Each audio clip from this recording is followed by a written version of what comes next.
Dr. Amamian, you are a guest here at Raisina. You've attended a couple of sessions with regard to de-risking supply chains and certain economies in the world trying to de-risk from China and trying to diversify their supply chains. What have you made of this session so far, and as well as India's role in this changing global order? First of all, I would like to thank the organizers of the event, and it seems that Raisina dialogue is a kind of a symbolic event portraying India's ambition to play a role in international order, providing such a big platform for different stakeholders to get in and to talk to each other is something very much important in such a challenging time that we are living in. But in my first impression, because it's the first time that I'm here, India has arranged the dialogue in some ways that reflects India's political stance. Uh, for example, India has been keen to have a Russian delegation always important player in different dialogues. Even in the first months of the Russian-Ukrainian crisis, that there was a kind of the international isolation of Russia everywhere, but India was keen to show that India is going to still to keep a relationship with China with Russia alive. Uh, but with regards to the China, it's something to some extent also India's policies reflected in the arranging of the different sessions. Whilst the Chinese representatives are almost absent from different platforms and dialogues, and the dialogues have been designed in the way that reflects India's concerns against China's increasing important role in the international order. Anyway, the Raisina dialogue as a whole is a very great initiative, great platform for international dialogue. But at the same time, I think there are a lot of rooms for improvements. If we could talk a little bit about Iran's position in the changing global order, whether it's the Russia Ukraine war, whether it's what's happening in Gaza right now. India has not imported oil from Iran since 2019 due to pressure from the Trump administration, but it has still maintained robust ties with Tehran. Very recently, our foreign secretary visited Tehran. There were talks on the Chabahar port. Our foreign minister Jaishankar has visited Tehran multiple times as well. How do you see India's balancing with regard to the Israel-Hamas war?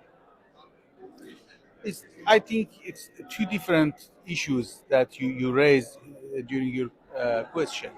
First of all, Iran-India's relation has been good for decades and I would say for centuries because of our civilizational relationship and traditional similar culture and identity. But uh, this is for decades that Iran's India relationship has been locked into just diplomatic talks rather than uh, much more expected results on the ground that never been achieved yet. Such as Chabahar? The most important thing, the most important domain is economic relationship, and that means whilst India is very keen to expand its economic relationship with everywhere, almost everywhere, India has failed to keep even traditional relationship with Iran alive. As you mentioned, the oil imports was one symbolic but important ones. I would say I'm not representing government. Representing academia and independent think tanks. So I'm not repeating the official position of the politicians in Tehran, but something that is very much important, and I've been hearing this kind of the criticism for a long time from academics and policy thinkers in Tehran, is that it seems that India has been very much committed to over comply with unilateral coercive measures that has imposed on Iran by the US. Over compliance is the frame that I've heard several times to describe the way that India is tackling with what's called sanctions. We call it UCM. And we think that there are a lot of rooms for a big country like India to play a much more proactive role to keep its economic relationship with Iran alive and growing. Chabahar is a very symbolic example. Once Chabahar has been exempted officially from the sanctions, but still there are a lot of controversies going on around the few years. Chabahar's projects has been blocked and never been actively engaged by the Indian counterparts.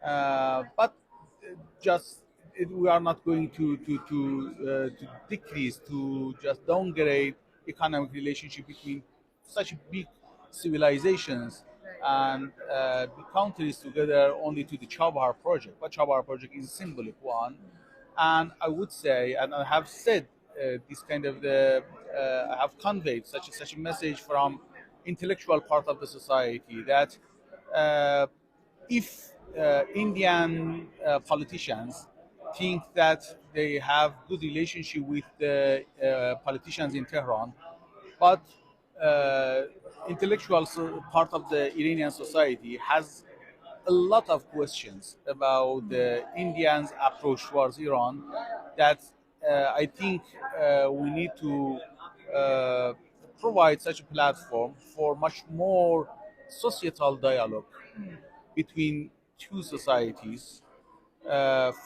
using academic platforms, think tank dialogues, or something like that, and not being blocked behind the diplomatic doors.